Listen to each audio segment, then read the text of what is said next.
Bonjour, bienvenue à tous sur le Live Doc Finance. Du coup, aujourd'hui, on va aborder le métier d'actuaire.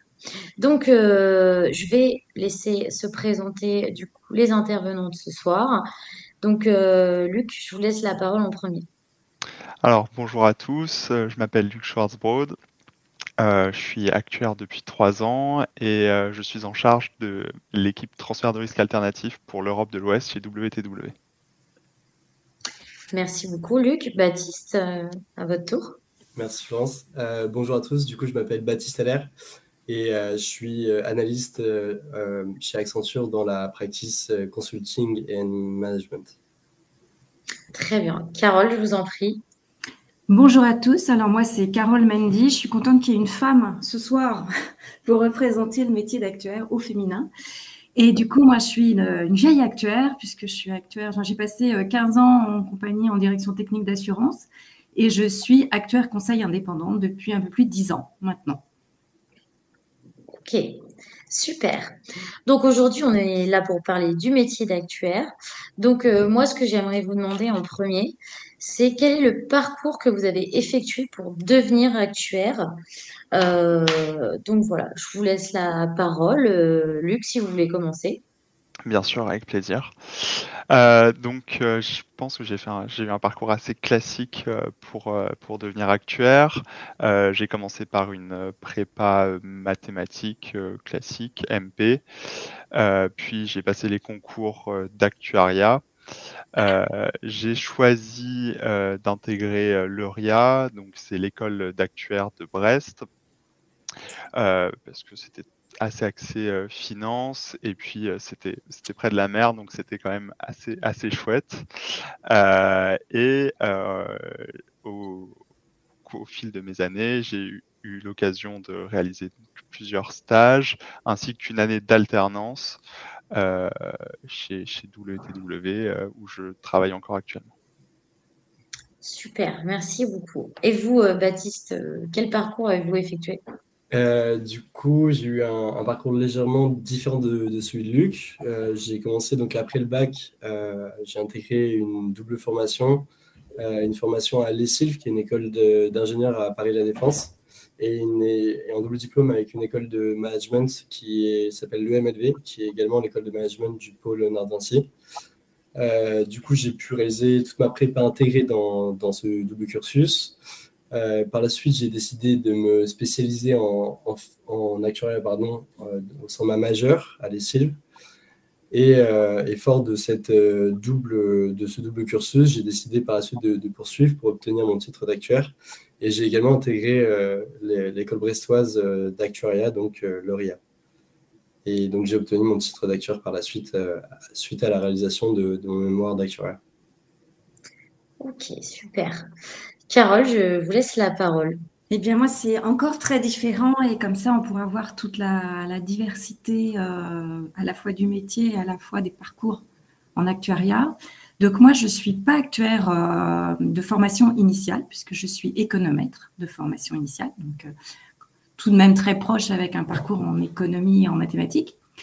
Et puis, j'ai découvert l'actuariat en le pratiquant, donc en étant chargée d'études actuariales. Donc, je faisais de l'actuariat sans le savoir. Donc voilà, donc j'ai décidé d'obtenir le titre d'actuaire et pour ça, je suis allée en formation continue à l'Institut des actuaires qui m'a formée à l'actuariat vie et non-vie et j'ai obtenu mon titre d'actuaire voilà, longtemps après avoir eu mes diplômes d'université. Donc encore un parcours un peu différent. Plein de manières de devenir actuaire. Super. Merci beaucoup pour votre parcours. Moi, maintenant, ce que j'aimerais aborder surtout avec vous, c'est est-ce que vous avez rencontré des défis dans vos études ou même quand vous avez commencé dans le milieu du travail? Est-ce qu'il y a des défis particuliers dans le secteur de l'actuariat? Donc voilà, je vous laisse un peu parler de vos expériences sur ce sujet-là. Je veux bien Alors, démarrer pour changer si allez-y. vous voulez bien. Allez-y, Allez-y. Carole. Alors, attention, je suis bavarde, il faudra me couper. Il y a Alors, pas de des problème. défis, les défis, c'est la vie, donc on en a toujours beaucoup.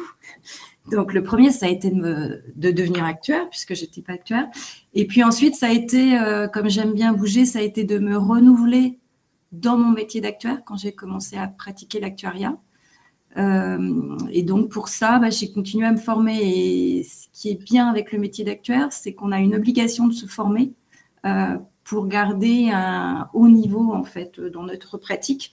Et on doit se former régulièrement pour pouvoir acquérir une certification qu'on doit renouveler chaque année auprès de l'Institut des actuaires. Et donc, voilà, de se renouveler dans son domaine, dans sa pratique. Donc ça a été un défi important. Et quand je suis devenue indépendante, le défi, ça a été parce qu'on est soumis à une confidentialité de nos données, de nos résultats auprès de nos clients. Donc, en étant indépendante, c'était un petit peu compliqué de travailler seule. Donc, un des défis, ça a été de pouvoir échanger avec mes pairs sur les sujets que j'avais, mais sans les dévoiler. Donc là encore, je me suis rapprochée de l'Institut des actuaires, où j'ai été particulièrement active. Et dans les groupes de travail, on peut échanger sur nos pratiques, sur des sujets un peu pointus, puisqu'il y a beaucoup de groupes de travail à l'Institut des actuaires. Donc voilà, quelques défis qui m'ont été posés. Je vais laisser parler Luc et Baptiste. Je vais prendre la suite. Du coup, étant tout jeune diplômé et tout jeune CDI, j'ai pas forcément les mêmes difficultés que Carole. Une des plus grosses difficultés, à mon sens, a été forcément d'obtenir ce titre d'actuaire. Ça passe par le biais de notamment la formation à l'ORIA. Donc, toute formation d'actuaire se compose il y a une grosse composante mathématique théorique. Donc, forcément, il faut réussir à s'en affranchir. Ensuite, la deuxième composante, c'est également la réalisation du mémoire d'actuariat. Le mémoire d'actuariat, c'est donc un gros mémoire qu'on présente par la suite devant l'Institut des actuaires, devant un jury très professionnel. Et donc, il faut essayer de réaliser un travail qui puisse apporter une sorte de nouveauté, d'innovation dans notre métier. Une autre difficulté que je pourrais énoncer, c'est plus davantage porté sur l'activité ou le secteur sur lequel j'exerce. Donc, comme j'ai énoncé, je travaille chez Accenture. Accenture qui est un cabinet de conseil, et donc forcément, qui dit cabinet de conseil dit forcément aller dans des entreprises diverses et réaliser des missions qui sont elles aussi diverses. Donc, une des difficultés, ça va être notamment la montée en compétences très rapide qu'on nous exige, entre guillemets. Montée en compétences que l'on doit réaliser pour la bonne réalisation de nos missions et pour nos clients. Et puis également, une autre difficulté, ce serait aussi la possibilité, en tout cas moi je vois plus comme une possibilité, plus qu'une difficulté, c'est la possibilité d'exercer sur vraiment plein de domaines différents. Souvent on pense que l'actuariat c'est très, très restreint, et en fait c'est vraiment pluridisciplinaire, il y a vraiment beaucoup de thématiques qui peuvent être abordées. Et ça, c'est plutôt soit une difficulté, soit une plus-value, ça dépend comment vous l'abordez. Ok.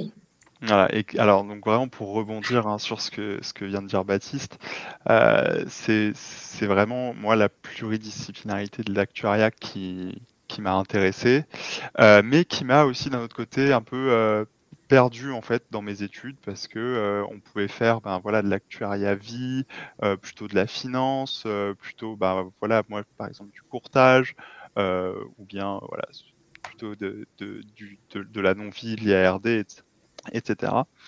Donc c'est vrai que c'était assez difficile, tellement c'était vaste en fait, pour bien s'orienter.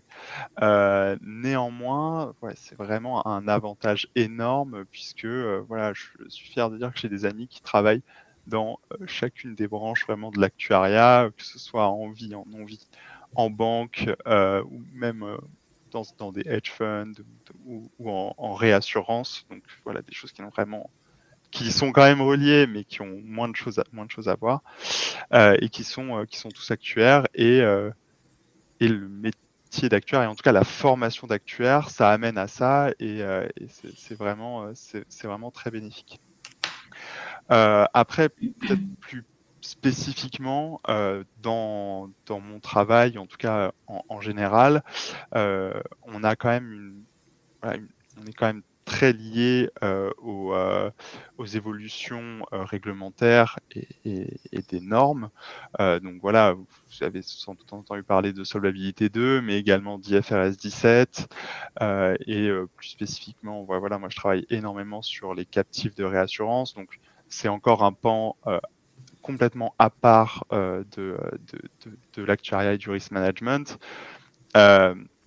Mais on doit suivre et être vraiment en veille plus ou moins réglementaire sur tous ces sujets.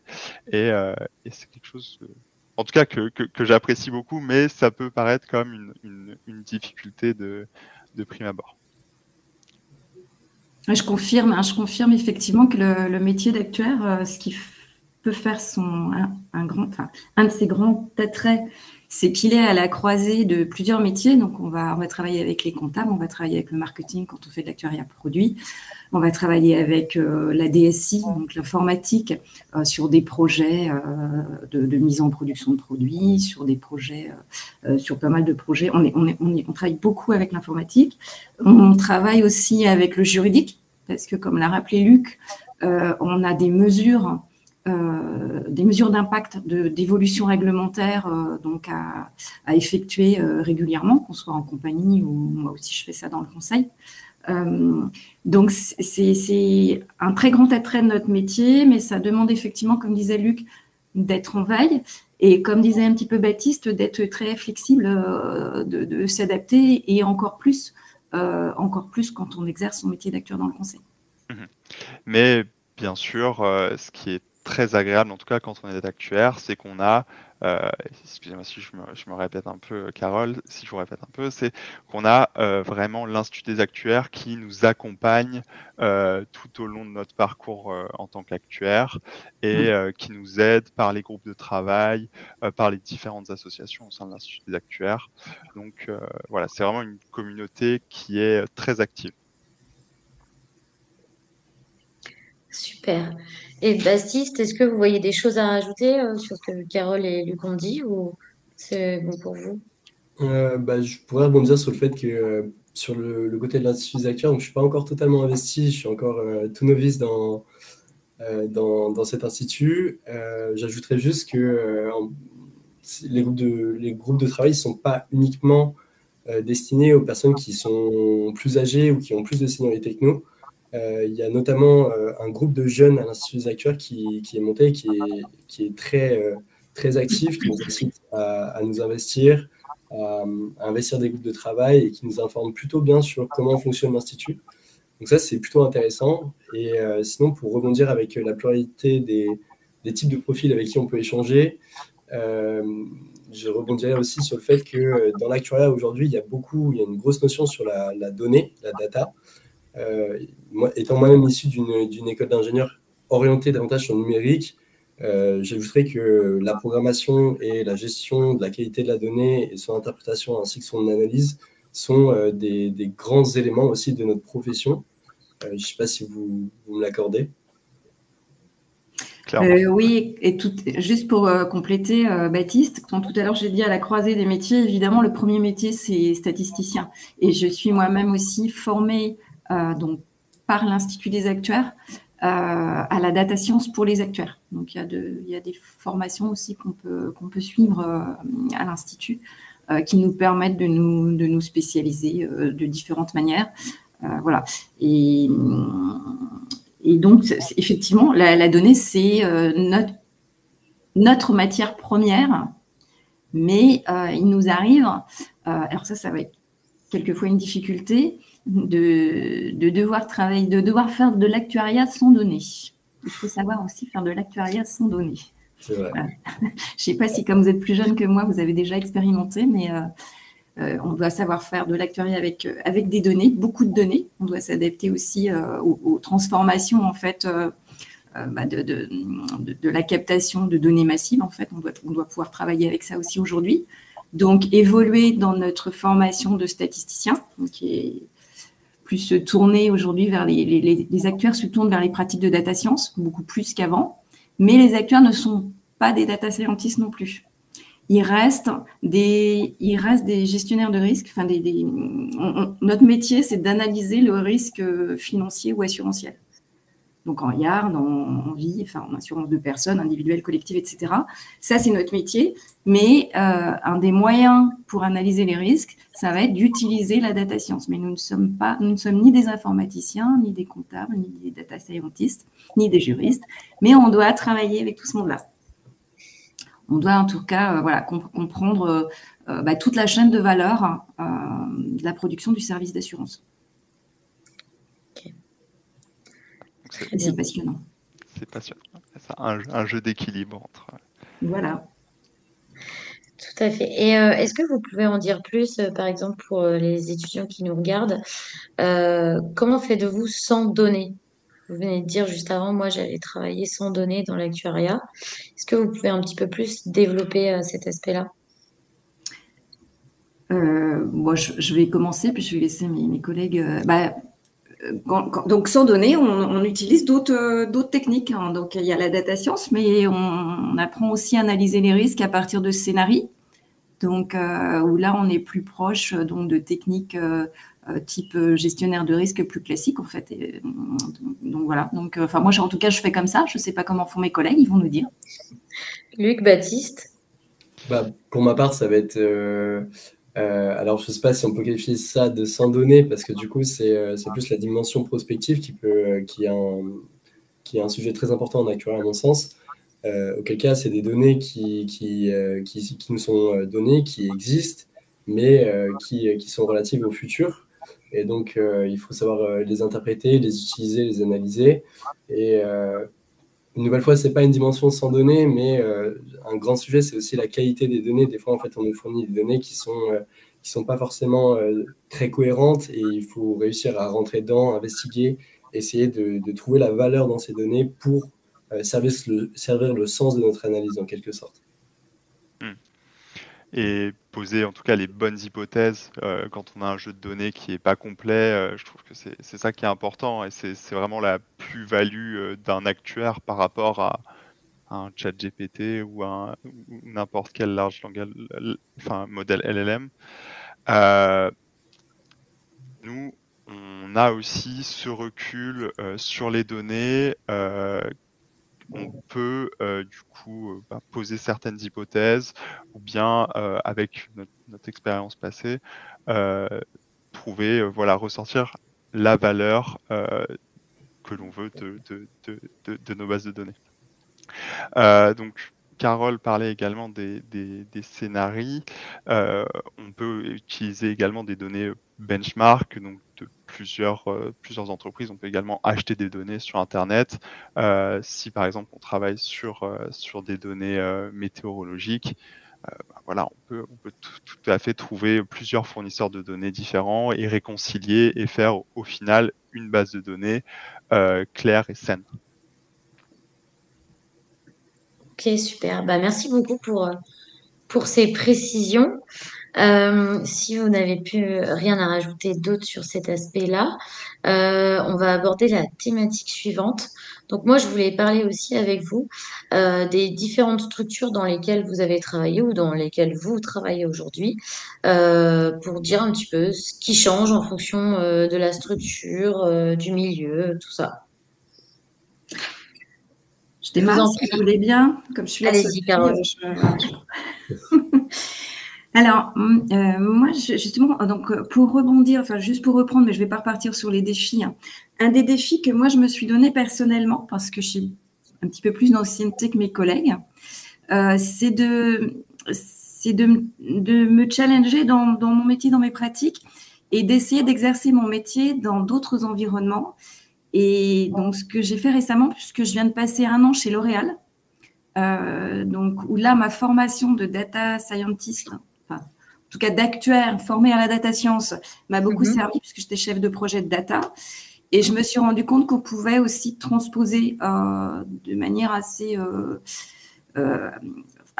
facilement, en fait, tous nos savoir-faire d'actuaires, qui savent analyser les risques dans d'autres univers, donc dans l'industrie, en l'occurrence cosmétique. Donc, on peut travailler donc évidemment dans le secteur de l'assurance, finance, assurance, sont les secteurs privilégiés qui vont capter les actuaires qui sortent des écoles d'actuariat. Mais on peut aussi se tourner vers l'industrie et je pense même vers les structures du public, puisqu'on a toutes les réformes de l'assurance. En fait, il y a le corps, il y a pas mal d'institutions qui travaillent avec des personnes qui doivent avoir des profils d'actuaires. En tout cas, dans le métier est proche d'une autre. Donc voilà. Et pour ma part, donc j'ai travaillé dans beaucoup de structures différentes. D'abord en compagnie, alors, institut de prévoyance, mutuelle, assureur. Et puis depuis que je fais du conseil, donc là j'ai pu aussi travailler chez des réassureurs, des courtiers. Et aujourd'hui même, donc voilà, dans ce que je disais, sortir de l'univers de l'assurance pour aller vers le monde de l'industrie et exercer quelque chose qui ressemble quand même beaucoup à mon métier d'actuaire. Ok. Du coup, si ça te va, Luc, je prends la suite. Pour ma part, j'ai un profil donc encore très jeune, mais c'est pas pour autant que j'ai pas pu exercer dans différents types de structures. Je dois cela notamment à mon profil vraiment axé conseil. Donc dans un premier stage, j'avais pu exercer dans une société de courtage. Par la suite, du coup, durant mon expérience en cabinet de conseil, j'ai pu exercer dans différents types de sociétés, que ce soit des gros assureurs ou encore des mutuelles ou des instituts de prévoyance. Mais une nouvelle fois, la chance de l'actuariat, c'est qu'il y a bon nombre de types de structures qui peuvent nous accueillir. Et notamment, on en parlait plus tôt de la réassurance. Et aujourd'hui, il y a aussi un contexte législatif qui pousse les captives, la création de captives. Donc les captives, en fait, c'est des sortes de micro-sociétés d'assurance qui sont développées par des corporates. Et donc, ça peut être amené à travailler pour d'autres grosses entreprises qui sont moins orientées sur l'assurance, mais qui ont quand même nécessité de plonger dans ce type de problématique. Et je pense que peut-être, Luc, compte tenu de ton expérience, tu pourras en mieux parler que moi, j'imagine. Alors, je ne sais pas si mieux, mais donc moi, j'ai eu l'occasion de travailler en cabinet de conseil, mais c'était uniquement pour un stage en actuariat vie, donc vraiment à l'opposé de ce que je fais actuellement. Et maintenant, je travaille surtout donc en cabinet de courtage, où j'ai vraiment deux casquettes assez distinctes. Une casquette vraiment courtier sur les solutions de transfert de risque alternatifs, donc des solutions d'assurance paramétriques ou des solutions structurées, mais également une partie plutôt conseil sur la création de captives, donc comme disait Baptiste. C'est-à-dire que je vais accompagner des grandes compagnies, voilà, des compagnies du CAC 40 ou bien d'autres mastodontes, on va dire ça comme ça, qui cherchent à s'auto-assurer. Donc, je vais les aider à créer de A à Z leur compagnie d'assurance.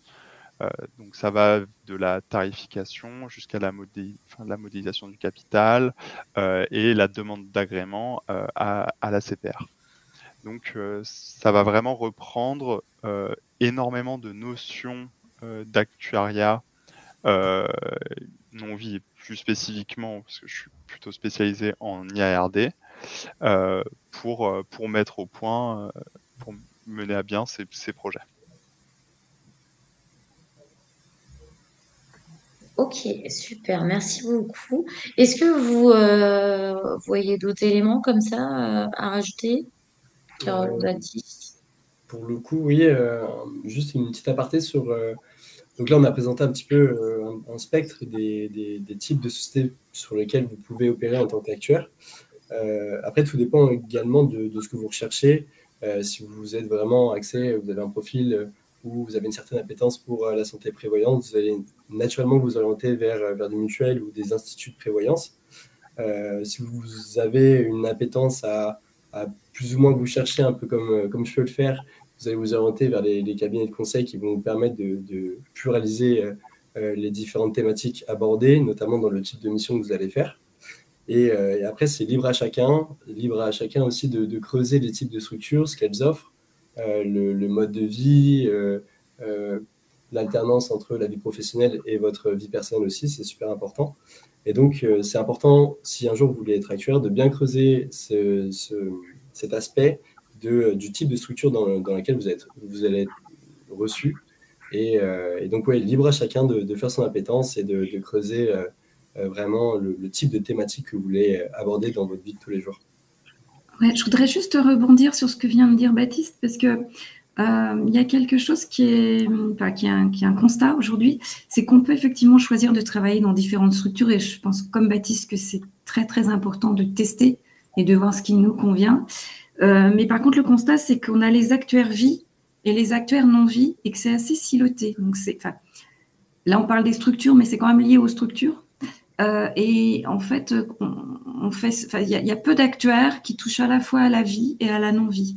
Donc c'est vrai que ça, alors c'est peut-être plutôt un conseil, alors, on va peut-être y venir là sur les conseils, mais à donner aux jeunes qui s'engagent dans le métier d'actuaire, c'est qu'on est assez vite confiné donc comme actuaire vie ou actuaire non-vie. Enfin, c'est difficile de faire les deux. Il y a quelques personnes qui arrivent à travailler sur les risques vie et non-vie, mais en général, on fait le choix au départ, où le choix se fait un peu naturellement, comme disait Baptiste, ou par le hasard. Ok. Et par contre, est-ce que j'ai une question? Est-ce que c'est possible, quand on devient actuaire non-vie, de devenir actuaire vie, ou on est catégorisé dans une case dès le départ? Ce qu'il y a, c'est que c'est pas tout à fait, c'est le même métier, mais on n'analyse pas les mêmes risques. Et en fait, on se spécialise dans la compréhension de risques qui sont différents, qui se modélisent pas de la même manière. Et on peut pas avoir la même expertise en assurance de personnes ou en assurance habitation. C'est pas la même chose. C'est pas la même matière. Donc voilà, c'est juste une petite alerte en fait. S'il y a des jeunes qui regardent, en fait, faut le savoir parce que voilà, sinon on le découvre chemin faisant, hein, mais c'est quelque chose. Voilà, c'est un constat sur dans nos métiers. On est spécialisé vie ou non vie en général. Je rebondirai aussi sur le fait que entre la vie et la non-vie, pardon, c'est pas exactement les mêmes techniques aussi. C'est pas les mêmes techniques, c'est pas les mêmes approches et donc pas les mêmes risques comme a pu le dire Carole. Moi, j'ajouterais aussi conseil pour les jeunes, j'en suis un. Ne vous fermez pas à vous enfermer dans la vie ou la non-vie. Essayez de faire des stages. C'est à ça que ça sert également les stages. Aller dans différents types de structures, aller dans l'étude de différents risques. Et puis, si vraiment vous ne savez pas et que vous n'avez aucune grosse préférence dans laquelle vous souhaitez vous lancer pleinement, n'hésitez pas à venir en cabinet de conseil pour venir toucher à ces différents types de missions. Après, c'est vrai qu'on va peut-être rapidement nous demander de nous spécialiser et c'est peut-être ce que vous pouvez aussi rechercher pour tout simplement devenir expert dans votre risque, dans votre profession. Mais libre à chacun de pouvoir basculer de la vie à la non-vie. Et c'est vrai que ça peut représenter, de ce que j'ai compris en tout cas, une certaine contrainte parfois lorsqu'on a une certaine expertise, une certaine seniorité dans la vie. Ça va être compliqué de basculer du jour au lendemain dans un poste typiquement de même seniorité en non-vie. En tout cas, c'est mon interprétation. Je ne sais pas si j'ai assez de recul et de bouteilles pour pouvoir attester. Alors, je fais juste un tout petit aparté parce que donc voilà, il y a actuaire vie, non-vie, mais aussi je pense qu'il y a quelque chose qui est assez important, c'est l'aspect commercial des actuaires. Donc on peut être amené à avoir un aspect plus ou moins commercial et c'est vrai que c'est important à prendre en compte dans son choix. Je pense qu'on va avoir un aspect commercial plus important, que ce soit en conseil ou en courtage, par rapport à dans un service modélisation de grande assurance. Donc voilà, moi c'est ce que je cherchais en tout cas, c'est pour ça que j'ai essayé le conseil et le courtage. Effectivement, juste je rebondis là-dessus, effectivement, donc pour avoir testé actuaire en compagnie et actuaire conseil, qui plus est indépendante, L'aspect communication, donc, qui fait partie de l'activité commerciale, hein, puisqu'on est tourné vers le client et on répond aux besoins de clients et non pas de clients en interne et voilà, dans une relation un peu différente. L'aspect communication, voilà, peut être plus ou moins important selon les structures dans lesquelles on travaille. Et c'est pas quelque chose auquel on nous forme en tant qu'actuaire. Ça fait pas partie de notre formation initiale, hein, puisque c'est économie, mathématiques, statistiques. mais les jeunes actuaires, je pense, sont un petit peu plus ouverts que les anciens. Et c'est bien. Ils parlent anglais aussi, les jeunes actuaires. Et on a quand même du droit, du marketing, un petit peu de communication dans la formation, en tout cas à Lauria. Donc ça nous sert bien. Donc, au final, l'actuaire se modernise. C'est ce qu'on peut dire. Exactement. Et moi, j'aimerais bien qu'il se féminise aussi. Alors, aujourd'hui, on est 30% de femmes. On est à peu près 5000 actuaires, globalement. Hein. Et on est 30% de femmes. Et c'est un taux qui n'augmente pas avec les jeunes générations et qui, je pense même, avec la réforme du lycée sur les maths, là, risque de diminuer. Ce qui m'attriste. Ok. Et comment vous expliquez ça, justement, que ce soit un secteur d'hommes avant tout? C'est les formations mathématiques, hein, c'est ce que je disais. Là, depuis, bon, là, il y a eu la réforme du lycée, là, il y a quelques années, enfin, c'est assez récent. Ça ne va pas arranger le peu d'attractivité des formations type ingénierie, puisque c'est une formation d'ingénieur financier. Le peu d'attractivité pour les filles, les femmes. Mais on y travaille, à l'Institut aussi, on y travaille normalement.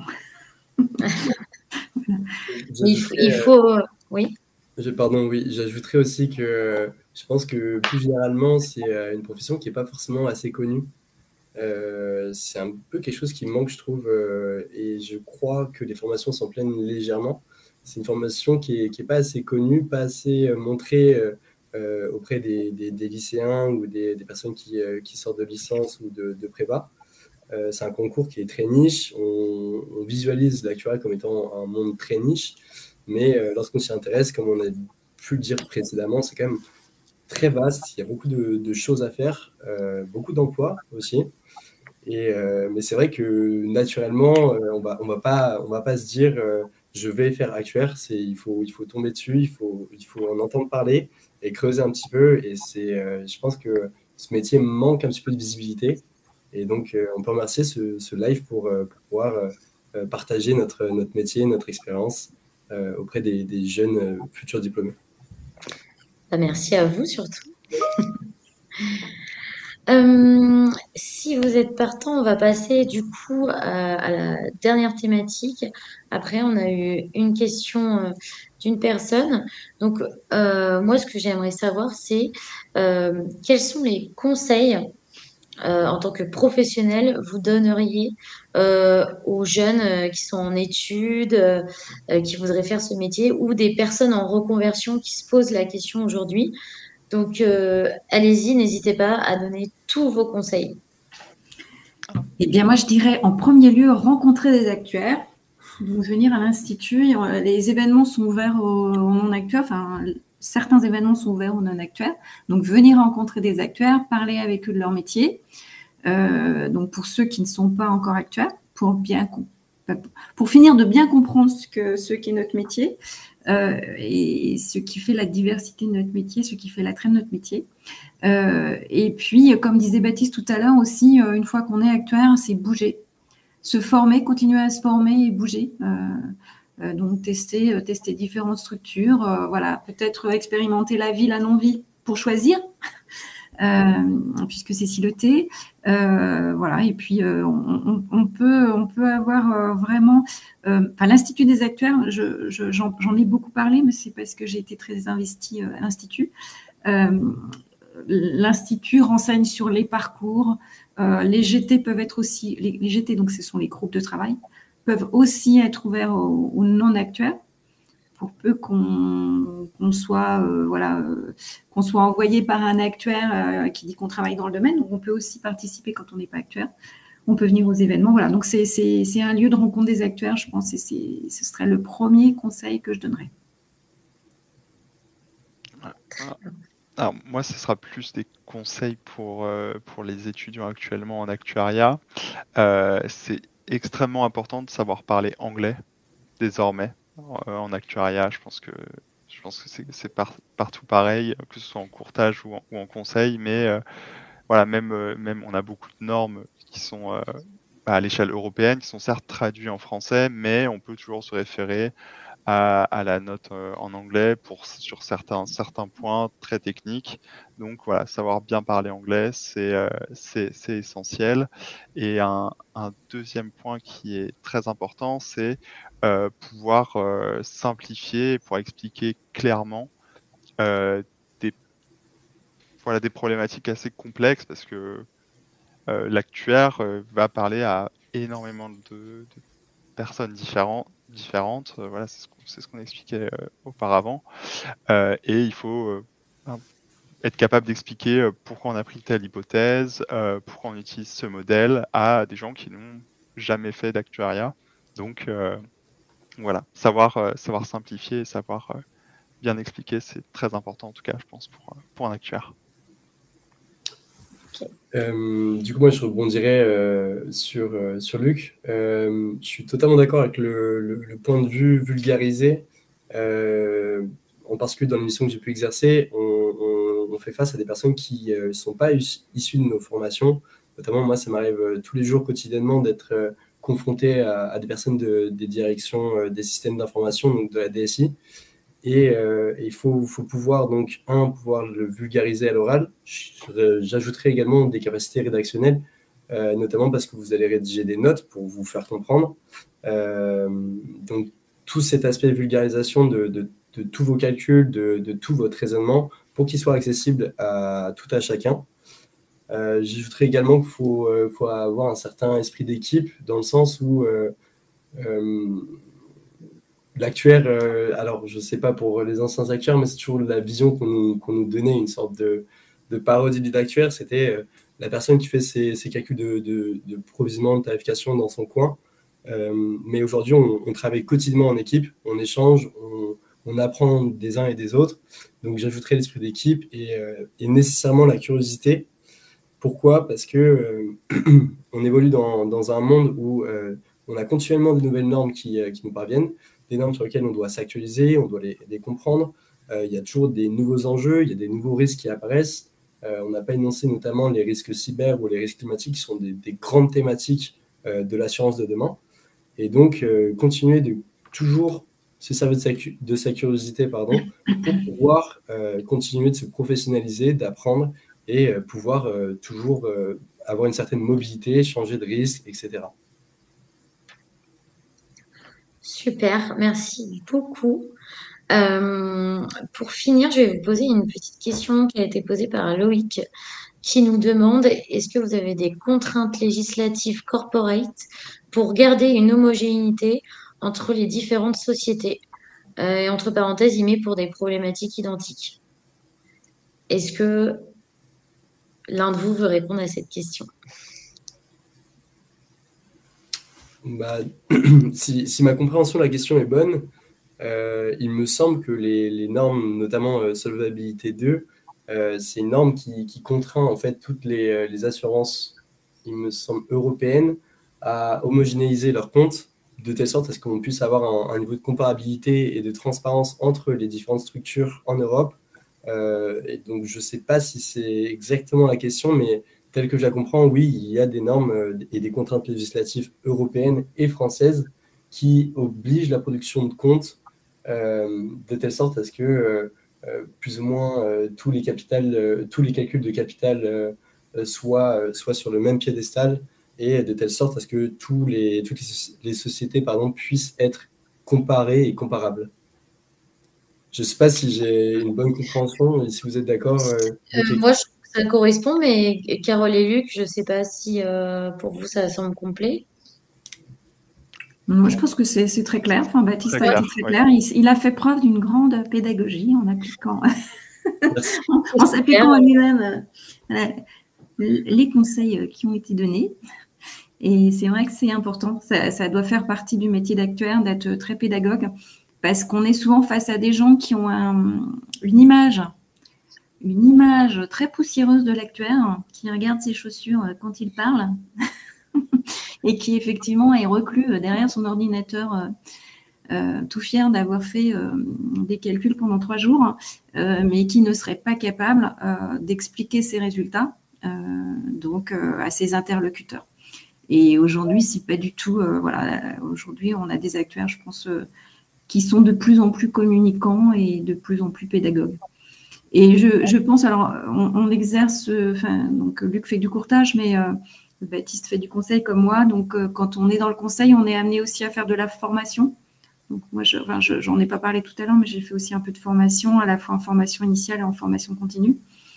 Et voilà, donc c'est une dimension aujourd'hui importante de notre métier que de savoir communiquer et d'être le plus pédagogue possible face à nos interlocuteurs. Super. Parfait. Merci Baptiste et merci Carole. Luc, est-ce que vous avez un dernier mot à rajouter? Alors, Non. en tout cas, moi, je suis très content d'être actuaire. C'est un métier, voilà, comme l'a dit Baptiste, que je connaissais pas avant de me plonger en prépa et dans la découverte des concours. C'est vraiment un métier passionnant, avec